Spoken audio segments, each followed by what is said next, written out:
We all have our own measure for what we find inappropriate or what makes us feel uncomfortable. We can't know this line for everyone, so it's best to avoid conduct that could offend someone else, even if it doesn't offend you. But I was just having a laugh. It was a bit of banter, lighten up. It was harmless flirting. Actually, it doesn't really matter what the intention was.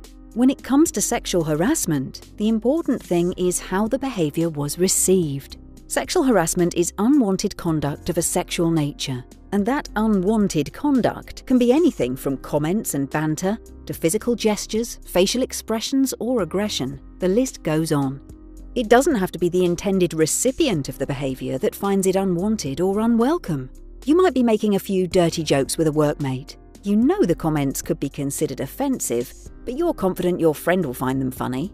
However, someone else overhears you, and they do find the comments offensive.